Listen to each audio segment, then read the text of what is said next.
Dari ranking daripada United Nations Industrial Development Organization, Indonesia sudah masuk ranking 10 besar dunia, sejajar dengan Brasil dan Inggris dan lebih tinggi dari Rusia. Kalau dari segi kontribusi terhadap PDB, nomor 1 Korea 29%, kemudian Jepang dan Cina. Nah, Indonesia masuk di nomor 4. Jadi dengan demikian bahwa negara-negara lain itu kemampuan manufacturing value added, terutama negara ASEAN yang lain, adalah jauh di bawah kita.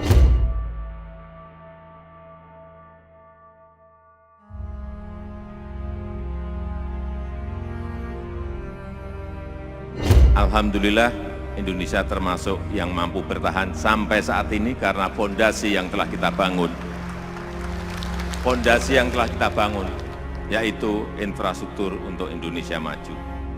Dan strategi berikutnya adalah industrialisasi, hilirisasi. Ini yang sering saya sampaikan bahwa pentingnya industrialisasi, pentingnya hilirisasi. Jangan sampai kita sudah lebih dari 400 tahun sejak company, sejak VOC kita masih mengirim bahan-bahan mentah kita, mengekspor bahan-bahan mentah kita keluar. Sehingga kita tidak mendapatkan nilai tambah apa-apa. Tetapi pekerjaan besar kita bukan ada di situ. Setelah menguasai ini, pekerjaan besar ke depan yang ingin kita lakukan adalah bagaimana membangun sebuah sistem besar. Itu betul-betul semuanya bisa terintegrasi dan bisa memproduksi barang jadi maupun setengah jadi yang memberikan nilai tambah yang sebesar-besarnya, utamanya lapangan kerja bagi rakyat. Jadi beberapa industri yang dikembangkan dan sangat mampu untuk bersaing di kancah global maupun regional, itu industri-industri yang terkait dengan otomotif dan turunannya, industri yang terkait dengan elektronik dan turunannya, dan industri yang berkontribusi tinggi terhadap sektor industri, hampir 30% adalah industri makanan dan minuman.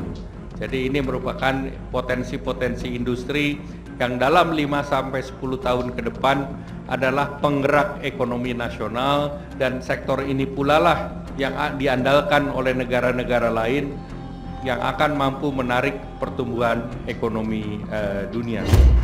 Karena inilah yang akan menjadi lompatan besar peradaban negara kita. Saya meyakini itu. Kita tidak boleh mundur, kita tidak boleh takut, karena kekayaan alam itu ada di Indonesia. Ini kedaulatan kita, dan kita ingin dinikmati oleh rakyat kita, dinikmati oleh masyarakat kita. Indonesia sedang serius berbenah. Langkah-langkah strategis telah dijalankan pemerintahan Presiden Republik Indonesia Joko Widodo. Hal ini semata-mata untuk menjadi lompatan besar peradaban negara Republik Indonesia. Namun, perjalanan panjang Indonesia untuk menjadi negara maju belumlah usai. Meski proyek hilirisasi mulai membuahkan hasil, masih banyak pekerjaan lain yang harus dilakukan. Untuk itulah pemerintah berkomitmen mendorong proses industrialisasi secara signifikan dalam periode 2025-2024. Tujuannya supaya Indonesia bisa terlepas dari jebakan negara berpendapatan menengah atau middle income trap. Ekonomi Indonesia saat ini sudah masuk dalam era industri, karena berdasarkan data daripada World Economic Forum, data daripada United Nations Industrial Development Organization, negara dengan pendapatan kontribusi industrinya di atas 17% itu sudah masuk di dalam kategori negara industri. Nah, kalau kita lihat kontribusi industri di Indonesia adalah 20%, di mana kontribusi itu merupakan tertinggi dari seluruh sektor-sektor yang lain. Pembangunan Indonesia sentris penting. Hilirisasi industri sangat penting. Inilah nanti yang akan melompatkan kita Kalau hilirisasi ini berhasil, kita akan melompat. Kita punya potensi yang sangat besar sekali. Tapi jangan diekspor mentahan.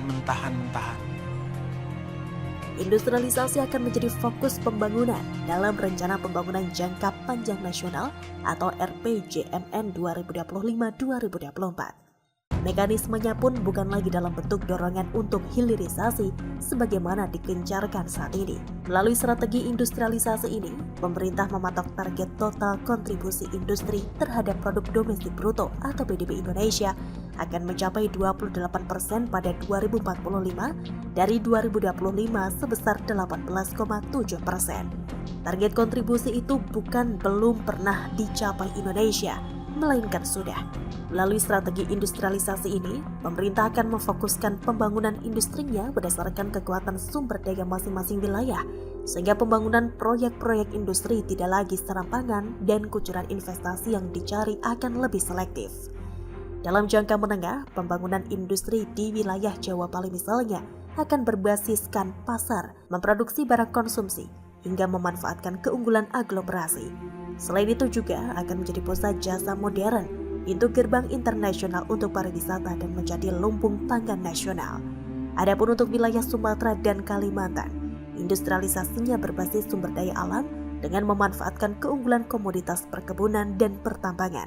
Selain itu juga didesain sebagai lumbung energi dan pangan nasional, pengembangan pariwisata berbasis alam dan budaya. Terakhir untuk wilayah Nusa Tenggara, Maluku, dan Papua, industrialisasi akan berbasis sumber daya alam yang perlu mendekati bahan baku, khususnya untuk industri berbasis pertambangan. Selain itu, juga didorong untuk peningkatan produktivitas pertanian, perkebunan, peternakan, dan perikanan.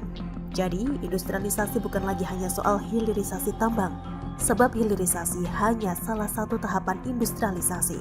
Akan tetapi konsep industrialisasi lebih besar dan lebih komprehensif untuk mewujudkan Indonesia Emas 2045. Sebagaimana cita-cita Presiden pertama Republik Indonesia dan hendak diteruskan oleh Presiden Joko Widodo, bahwa Indonesia harus mampu berdikari dan tidak menggantungkan diri kepada negara manapun. Selain itu, Presiden Soekarno juga mendorong pemerintah untuk memperluas kerjasama yang sederajat dan saling menguntungkan dengan negara lain. Presiden Jokowi telah membuktikan kerja nyata dan kerja kerasnya. Di tangan dia, industri mulai dikembangkan. Tidak ada lagi cerita ekspor bahan mentah yang nilainya murah. Negara manapun yang ingin bahan mentah dari Indonesia dipersilahkan tanam modal dan membawa teknologinya ke Indonesia dan hasilnya untuk kebutuhan dalam negeri maupun ekspor. Dulu, ekonomi Indonesia lebih bertumpu pada ekspor bahan mentah dan komoditas. Sektor industri ketinggalan jauh dari Thailand, bahkan disalip oleh Vietnam. Impor merajalela sehingga neraca dagang Republik Indonesia sering defisit alias tekor. Sekarang neraca dagang bisa surplus karena nilai ekspor terus menguat. Jika industri manufaktur berada dalam kondisi puncak, Indonesia akan bisa sejajar dengan minimal Thailand dan Vietnam. Lihat saja negara-negara seperti USA, China, Jerman, Korea Selatan, dan Jepang yang merupakan negara industri besar, ekonominya besar dan berpengaruh pada ekonomi global. Indonesia yang memiliki SDM terbesar keempat di dunia dan dikaruniai SDM melimpah, malah tidak bisa mencapai potensi sebagai negara industri besar. Ironis tapi ini fakta pahit, padahal dua faktor ini kalau dimanfaatkan betul, Indonesia sudah maju berkali lipat dari kondisi saat ini. Apa yang dilakukan Jokowi saat ini akan dinikmati oleh kita bertahun-tahun yang akan datang. Presiden berikutnya hanya butuh mempercepat karena pondasi sudah dibangun.